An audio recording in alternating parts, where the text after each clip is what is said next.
Bonjour à tous, vous êtes bien sur Amazing Mac TV. Il y a quelques mois aux États-Unis, Amazon avait sorti son Echo Show de deuxième génération. C'est chose faite en France, on va tout de suite la déballer.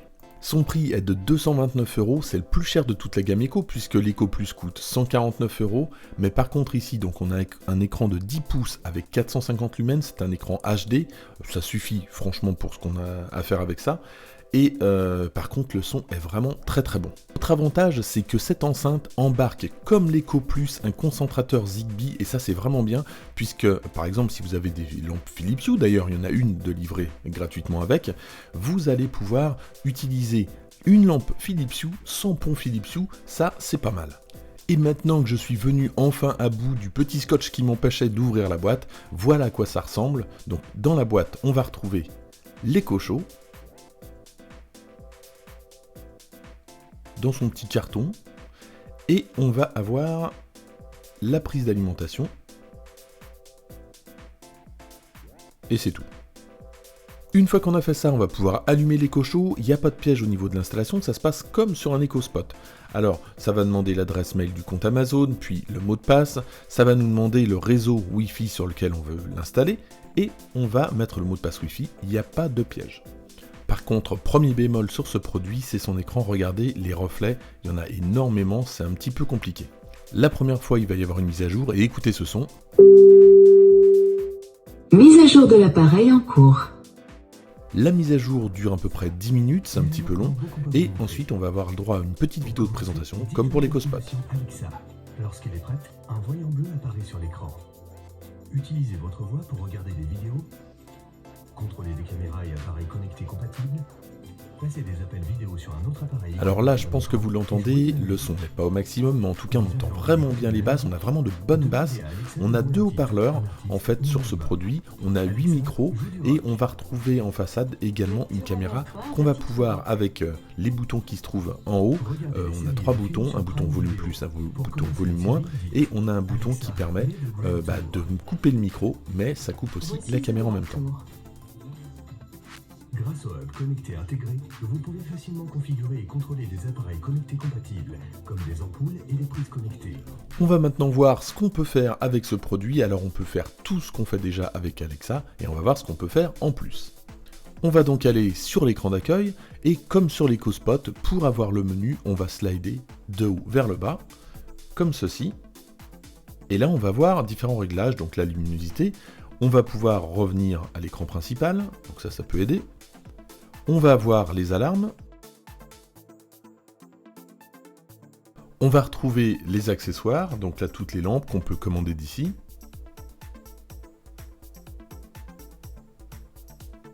Et enfin les routines.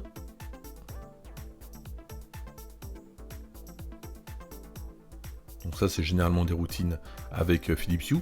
Et ici donc voilà, si je clique bien c'est mieux, les paramètres avec tous les réglages. Voilà, on va retourner à la page d'accueil, et je trouve que cette page d'accueil elle est un petit peu triste. On peut pas lui rajouter des accessoires, en tout cas j'ai pas trouvé. On peut évidemment changer le fond d'écran, on va le voir tout à l'heure, mais on peut pas lui adjoindre des accessoires. Moi j'aurais bien aimé pouvoir contrôler mes accessoires depuis cet écran d'accueil, comme ça on n'a pas besoin d'aller dans les accessoires ou dans les routines par exemple. On va tout de suite tester un film, et je vais lui demander de lancer Retour vers le futur. Alors comme je l'ai regardé pour la 432e fois la semaine dernière, je vais être en fin de générique, mais pas de panique, on va remonter le temps.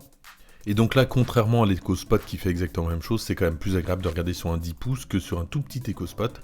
Et ça marche plutôt pas mal, l'image, plutôt correcte pour ce type d'écran. Alors pour avoir ces vidéos, évidemment, il faut être abonné à Prime Video. Si vous n'avez pas d'abonnement Prime, pas de panique. On a aussi la possibilité de voir d'autres vidéos, en lui demandant directement lance-moi telle vidéo. Ou alors on peut aller dans Firefox puisqu'il y a un navigateur intégré, et là on peut avoir accès à YouTube et regarder des vidéos, par exemple celle d'Amazing Mac TV. On va maintenant lui demander de mettre un petit peu de musique pour tester. Alexa, joue de la musique classique. La station Musique classique relaxant sur Amazon Music.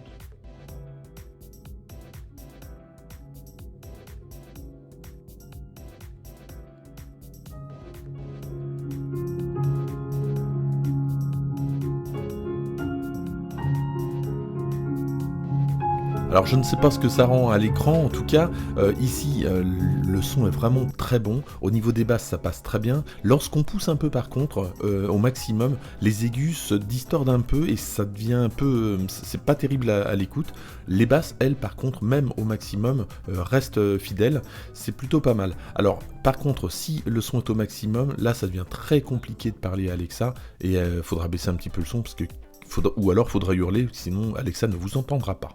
Et maintenant on va tester un autre truc qui permet de tester Alexa, l'écran, vous allez voir c'est plutôt pas mal. Donne-moi la recette de la mousse au chocolat. J'ai une recette de mousse au chocolat facile qui demande 10 minutes de préparation et qui est notée 4,6 sur 5. Voulez-vous les ingrédients, les avis, lancer la recette ou la recette suivante? Lancez la recette. Pour combien de personnes souhaitez-vous faire cette recette? 3. Comme c'est la première fois que vous faites une recette avec Marmiton, voici quelques conseils. Je vais lire les étapes une par une. Vous pouvez demander à tout moment la quantité d'un ingrédient. Quand vous voulez passer à l'étape suivante, dites « Alexa, continue la recette ». Vous pouvez demander de répéter en disant « Alexa, répète ». Voulez-vous commencer? Oui. Ingrédients pour 3 personnes. 3 œufs. 75 g de chocolat, noir ou au lait. Voulez-vous commencer la première étape de la recette? Donc ça je trouve ça plutôt pratique de pouvoir utiliser une recette comme ça avec l'écran, c'est plutôt sympa et c'est assez ludique. Alors tout à l'heure je vous parlais de Firefox, et oui, cet Echo Show embarque Firefox, on va le lancer tout de suite. Lance Firefox. Voici Firefox. Ici on a la possibilité de tester YouTube, Google et Wikipédia, on va tester YouTube. Et on va cliquer sur une vidéo.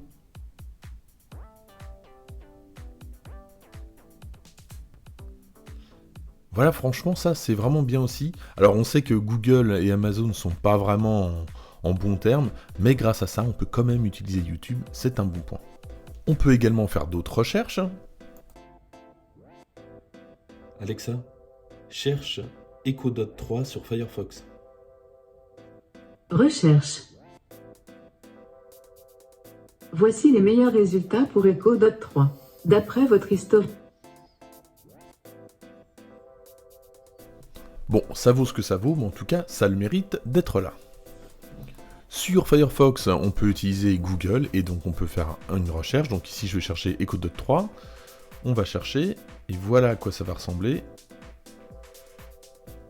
Voilà, donc on a une page normale de Google. Autre possibilité avec l'Echo Show, celle de contrôler une caméra à distance compatible, Alexa. par exemple la Ring, puisque Ring a été racheté par Amazon, et on peut lui demander justement de regarder la caméra en question. Donc c'est ce qu'on va faire tout de suite.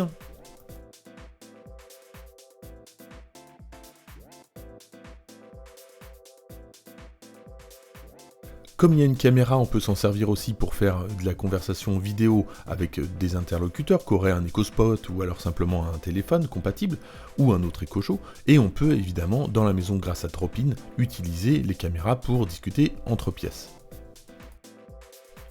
Autre truc plutôt marrant, on peut prendre des photos, Alexa, on va tout de suite le faire. Prends une photo. Glissez votre doigt vers la gauche pour accéder aux stickers.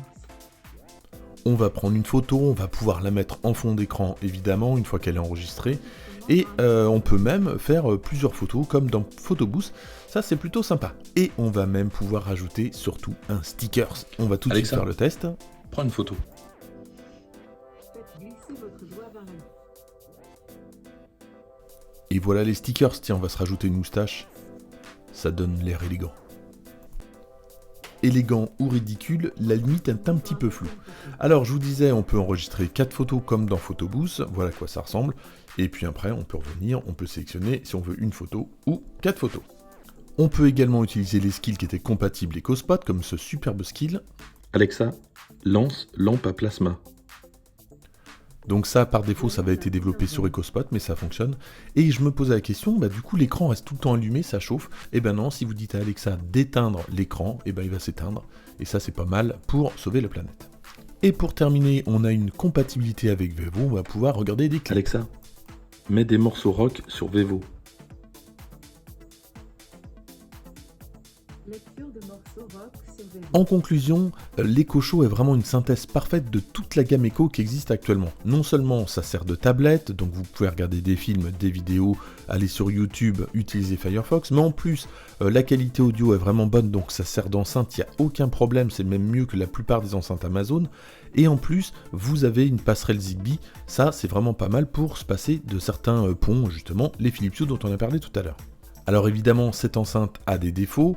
Côté musicalité, lorsque vous êtes à fond, sur les aigus, c'est pas terrible. Côté de l'écran, moi je le trouve un petit peu sombre quand même, 450 lumens, c'est pas énorme, et effectivement, quand vous êtes en pleine luminosité, on voit pas forcément. Et même au niveau des angles, si vous êtes plusieurs à regarder l'écran, ça va devenir un petit peu compliqué. L'autre chose, c'est que l'écran, toujours, lui, alors s'il répond plutôt correctement, un peu comme l'EcoSpot, ça y est, pas de problème, je trouve qu'il y a trop de reflets, et puis il marque beaucoup les traces de doigts par rapport à un iPad. Je pense que l'écran, c'est pas ce qu'il y a de meilleur sur ce produit. Côté connectique, sur l'arrière, on va retrouver le port d'alimentation, et on va retrouver sur la gauche un port micro USB, alors je sais pas à quoi il sert pour le moment, peut-être pour des mises à jour, je ne sais pas. Et sur le haut, on va retrouver volume plus, volume moins, ainsi qu'un bouton qui permet de désactiver la caméra et le micro. Voilà pour ce test, merci de l'avoir suivi jusqu'au bout, n'hésitez pas à vous abonner, à liker, à partager, et moi je vous dis à très bientôt.